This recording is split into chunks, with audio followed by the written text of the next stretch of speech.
ഒരു പയ്യൻ ഡൽഹിയിലേക്ക് പോയത്. നീ ഇങ്ങ് പോരി പോലെ ഇവിടെ തന്നെ നമുക്ക് തീർക്കാം. വയനാട്ടിൽ നിന്ന് ഒരു പയ്യൻ പോയത് അവൻ ഖുറാനിൽ വായിച്ചിട്ട് പോലും അവസാന കാലത്ത് പാറ്റകട സമരമാണ് ഉണ്ടാവുക. ആ അവസാനത്തെ പാറ്റകട സമരം കാണാൻ വേണ്ടി പോയ അങ്ങനെ പോയിട്ടുള്ള കുറെ ആളുകളുണ്ട്. അവരാരും വിദ്യാർത്ഥികളാണ് എന്ന് പറയാൻ സാധിക്കില്ലല്ലോ. വിദ്യാർത്ഥികൾ നടത്തിയ സമരം 21 ദിവസക്കാലത്തെ സമരം അത് ജന്തർ മന്ദറിൽ സത്യാഗ്രഹ സമരമായിരുന്നു, സമാധാനപരമായിരുന്നു. ഒരു ഗവൺമെന്റും ഇടപെട്ടിട്ടില്ലല്ലോ, ഒരു പോലീസും ഇടപെട്ടിട്ടില്ലല്ലോ. അവർക്കൊരു സമരം നടത്താൻ അവകാശം ഉണ്ടായിരുന്നല്ലോ. ആ സമരത്തിന് ആവശ്യമായിട്ടുള്ള സംരക്ഷണം കൊടുത്തത് പോലീസ് ഉദ്യോഗസ്ഥന്മാർ തന്നെയല്ലേ, ഡൽഹി ഭരണകൂടമല്ലേ. 21 ദിവസക്കാലം ഈ പാറ്റ പാർട്ടി ജന്തർ മന്ദറിൽ സമരം നടത്തിയപ്പോ, വിദ്യാർത്ഥികൾ സമരം നടത്തിയപ്പോ ആ സമരത്തിന് എല്ലാ സംരക്ഷണവും ചെയ്തു കൊടുത്ത ഗവൺമെന്റ് ഡൽഹിയിലെ ഭരണകൂടമാണ്. പക്ഷെ ആ സമരം ആരാണ് തെരുവിലേക്ക് എത്തിച്ചത്? ആരാണ് സംഘർഷമുണ്ടാക്കിയത്? അത് കണ്ടെത്തേണ്ടിയിരിക്കുന്നു. അവിടെയാണ് ഞാൻ നേരത്തെ പറഞ്ഞത്, ഈ വിദ്യാർത്ഥി സംഘടനാ നേതാക്കന്മാർ പറയും പോലെ ഞങ്ങളുടെ കയ്യിൽ നിന്ന് മറ്റാരൊക്കെയോ തട്ടിയെടുക്കാൻ വേണ്ടി പരിശ്രമിക്കുന്നു. അങ്ങനെ പരിശ്രമിച്ചത് അവർ പറയാതെ പറഞ്ഞത് രാഹുൽ ഗാന്ധിയെ കുറിച്ചാണ്, കോൺഗ്രസ് നേതൃത്വത്തെ കുറിച്ചാണ്. എന്തായിരുന്നു രാഹുൽ ഗാന്ധിയുടെ ഇതിലെ ബാധ്യത? എന്തായിരുന്നു ഈ സമരത്തിൽ രാഹുൽ ഗാന്ധിയുടെ റോള്? കോൺഗ്രസുകാര് മറുപടി പറയേണ്ട ഒരുപാട് കാര്യങ്ങളുണ്ട്. 21 ദിവസക്കാലം ഒരു സത്യാഗ്രഹ സമരം നടന്നപ്പോ ഈ രാജ്യത്തിലെ പ്രതിപക്ഷ നേതാവ് ആ ഭാഗത്തേക്ക് തിരിഞ്ഞു നോക്കിയിട്ടില്ലല്ലോ. ഏതെങ്കിലും ഒരു ദിവസം ആ സത്യാഗ്രഹ സമരത്തെ പന്തലിൽ രാഹുൽ ഗാന്ധി പോയത് നിങ്ങൾ കണ്ടിട്ടുണ്ടോ? കോൺഗ്രസ് നേതാക്കന്മാർ ആരെങ്കിലും പോയിട്ടുണ്ടായിരുന്നോ? അന്നൊന്നും അവിടേക്ക് തിരിഞ്ഞു നോക്കാൻ തയ്യാറാകാത്ത രാഹുൽ ഗാന്ധിയും കൂട്ടരും ഡൽഹിയിൽ അക്രമം നടത്തിയ ദിവസമാണ് പ്രത്യക്ഷപ്പെട്ടത്. അതുകൊണ്ട് ഞങ്ങൾ ആരോപിച്ചത് ആ അക്രമം സ്പോൺസർ ചെയ്തത് നിർഭാഗ്യവശാൽ ഈ രാജ്യത്തിന്റെ പ്രതിപക്ഷ നേതാവിന്റെ പദവിയിലിരിക്കുന്ന വ്യക്തിയാണ്. കോൺഗ്രസും കോൺഗ്രസ് പിന്തുണക്കുന്ന ഒരുപറ്റം രാജ്യവിരുദ്ധ ശക്തികളും ചേർന്നുകൊണ്ട് വിദ്യാർത്ഥി സമരത്തിന്റെ മറവിൽ ഡൽഹിയിൽ അഴിഞ്ഞാടിയത് നമ്മളെല്ലാവരും കണ്ടിട്ടുള്ളതാണ്. ഇവിടെ സമരത്തെ കുറിച്ച് പറഞ്ഞപ്പോ ആളുകളുടെ പ്രധാനപ്പെട്ട പരാതി സമരത്തെ കേൾക്കുന്നില്ല എന്നായിരുന്നു. ജനാധിപത്യത്തിൽ സമരങ്ങളെ കേൾക്കണം. സമരത്തെ കേൾക്കുന്ന പാരമ്പര്യം തന്നെയാണ് ബിജെപിയുടെ സമരം പാരമ്പര്യം.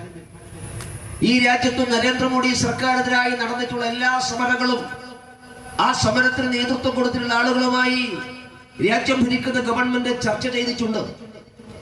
ഒരുപറ്റം മതമൗലികവാദികളും മതഭീകരവാദികളും പൗരത്വ നിയമത്തിന്റെ വിഷയം ഉയർത്തിപ്പിടിച്ചുകൊണ്ട് ഡൽഹിയില് സമരം നടത്തിയപ്പോ അന്നും ചെയ്യുന്നത് രാജ്യദ്രോഹമാണ് എന്നറിഞ്ഞിട്ടും ഈ സമരത്തിന് പിന്നിൽ ദേശവിരുദ്ധ ശക്തികളാണ് എന്ന് 100% ഉറപ്പുണ്ടായിട്ടും ഡൽഹിയില് ആ സമരം നടത്തിയ ആളുകളുമായി ചർച്ച ചെയ്യാൻ അന്ന് ഗവൺമെന്റ് തയ്യാറായിരുന്നു. ഈ രാജ്യത്ത് കർഷക സമരം നടന്നു.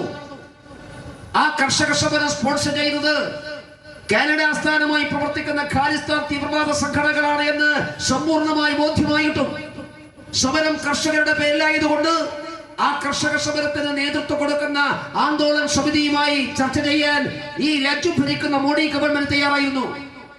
കാരണം ബിജെപി സ്വീകരിച്ച പാരമ്പര്യം ആര് സമരം ചെയ്താലും ആ സമരത്തെ കേൾക്കണമെന്ന് തന്നെയാണ്.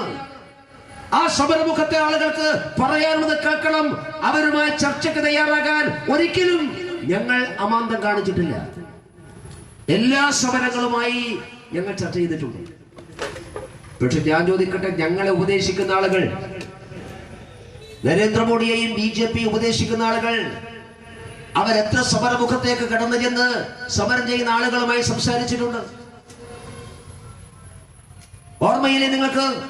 ഇതേ ഡൽഹിയിൽ ഈ രാജ്യം കണ്ട ഏറ്റവും വലിയ അഴിമതിയുടെ 100 നാറുന്ന കഥകൾ പുറത്തു വന്നപ്പോ അഴിമതിക്കെതിരായി സ്വതന്ത്രമായ അന്വേഷണ സംവിധാനം ഉണ്ടാകണം, ലോക്പാൽ ബിൽ പാസാക്കണം എന്നാവശ്യപ്പെട്ടുകൊണ്ട് അണ്ണാ ഹസാരെയുടെ നേതൃത്വത്തിൽ ഡൽഹിയിൽ മാസങ്ങളോളം സമരം നടന്നിട്ട് കോൺഗ്രസിന്റെ ഏതെങ്കിലും ഒരു മന്ത്രി ആ സമരമുഖത്തേക്ക് കടന്നുപോയിട്ടുണ്ടോ? അവരെ ചർച്ചയ്ക്ക് വിളിച്ചിട്ടുണ്ടോ? ഈ വലിയ വർത്തമാനം പറഞ്ഞ രാഹുൽ ഗാന്ധി അന്ന് പാർലമെന്റ് പറഞ്ഞത് അണ്ണാ ഹസാരെയെ അറസ്റ്റ് ചെയ്യണമെന്നാണ്. അണ്ണാ ഹസാരെ രാജ്യദ്രോഹിയാണ്, അറസ്റ്റ് ചെയ്യണമെന്ന് പാർലമെന്റിൽ പ്രസംഗിച്ച വ്യക്തിയാണ് രാഹുൽ ഗാന്ധി. കോൺഗ്രസ് നിങ്ങളുടെ ഏതെങ്കിലും ഒരു നേതാവ് അന്ന് അണ്ണാ ഹസാരയുടെ സമരപ്പന്തലിൽ പോയി ആ സമരം ചെയ്യുന്ന ആളുകളുമായി നിങ്ങൾ സംസാരിച്ചോ? ഇല്ലല്ലോ. കേരളത്തില് എത്ര ദിവസമാണ്? 1.5 മാസക്കാലമാണ് തിരുവനന്തപുരത്ത് ആശാവർക്കർമാർ സമരം നടത്തിയത്. പിണറായി വിജയൻ ആ സമരപ്പന്തലിലേക്ക് പോയോ? ആ സമരം ചെയ്യുന്ന ആളുകളെ വിളിച്ചിരുത്തി ചർച്ച ചെയ്യാൻ നിങ്ങൾ തയ്യാറായോ? ആരാ ചർച്ച ചെയ്യുന്നത്? ഗവൺമെന്റിൽ ചർച്ച ചെയ്തത്. ആരോഗ്യമന്ത്രി ചർച്ചയ്ക്ക് വിളിച്ച് അപമാനിച്ചിറക്കി വിട്ടു. അവരോട് ചർച്ച ചെയ്യാൻ വേണ്ടി പോയത് ഡിവൈഎഫ്ഐ നേതാക്കന്മാരാ. 1.5 മാസക്കാലം ആശാവർക്കർമാർ തിരുവനന്തപുരത്ത് സമരം നടത്തിയിട്ട് അവരെ ഒരു ചർച്ചയ്ക്ക് പോലും വിളിക്കാൻ തയ്യാറാകാത്ത CPM BJP ഉപദേശിക്കുകയാണ് നിങ്ങൾ സമരത്തെ കേൾക്കണ്ടേ. ഇപ്പോഴൊരു സമരം നടക്കുന്നുണ്ടല്ലോ തിരുവനന്തപുരത്ത്. PSC റാങ്ക് ലിസ്റ്റിൽ ഉൾപ്പെട്ട് അതിന്റെ കാലാവധി കഴിഞ്ഞ് PSC പരീക്ഷയിലെ ക്രമക്കേടുകൾക്കെതിരായിട്ടുള്ള സമരം തിരുവനന്തപുരം സെക്രട്ടറിയേറ്റ് മുമ്പിൽ കഴിഞ്ഞ ഒരാഴ്ച കാലത്തിലേറെ നടക്കുകയാണ്. 10 ദിവസമായി. ഇന്ന് 11ാമത്തെ ദിവസമാണ്. VD സതീശനാണല്ലോ മുഖ്യമന്ത്രി. ഡൽഹിയിലെ വിദ്യാർത്ഥികളെ കേൾക്കണമെന്ന് ആവശ്യപ്പെട്ടുകൊണ്ട് രാഹുൽ ഗാന്ധിയുടെ സമരത്തിന് പോയാളല്ലേ VD സതീശൻ.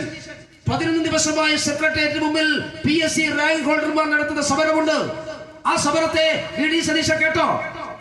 ആ സമരം നടത്തുന്ന ആളുകളെ VD സതീശൻ ചർച്ചയ്ക്ക് വിളിച്ചോ? നിങ്ങൾ ആരും അങ്ങോട്ട് പോയിട്ടില്ലല്ലോ. അപ്പൊ BJP ഉപദേശിക്കുന്ന ആളുകൾ മനസ്സിലാക്കുന്നത് നിങ്ങൾ പഠിച്ച പാഠമല്ല ഞങ്ങളുടെ പാഠം. നിങ്ങൾ സമരം ചെയ്യുന്നവരെ കേൾക്കാൻ ഒരു ഘട്ടത്തിലും തയ്യാറായിട്ടില്ല. നിങ്ങൾ സമരം ചെയ്യുന്നവരെ അപമാനിക്കാനും അപഹസിക്കാനുമാണ് തയ്യാറായത്. പക്ഷെ ഭാരതീയ ജനതാ പാർട്ടിയും BJP നേതൃത്വം കൊടുക്കുന്ന സർക്കാരിന്റെയും പാരമ്പര്യമതല്ല. ഈ രാജ്യത്ത് കഴിഞ്ഞ 12 കൊല്ലമായി ഏതെല്ലാം ഘട്ടത്തിൽ നരേന്ദ്രമോദി സർക്കാരിനെതിരായി സമരങ്ങൾ ഉണ്ടായിട്ടുണ്ടോ ആ സമരങ്ങളെല്ലാം സ്പോൺസേഡ് സമരങ്ങളാണ് എന്ന് ബോധ്യമായിട്ടും ജനാധിപത്യത്തിന്റെ മര്യാദയുടെ പേരിൽ അവരെല്ലാവരെയും ഒരുമിച്ച് വിളിച്ചിരുത്തി അവർക്ക് പറയാനുള്ളത് എന്താണ് എന്ന് കേൾക്കാൻ സന്മനസ് കാണിച്ച ഒരു ഗവൺമെന്റാണ് ഈ രാജ്യം ഭരിക്കുന്ന ഗവൺമെന്റ് എന്ന് വിസ്മരിച്ചു പോകാൻ പാടില്ല.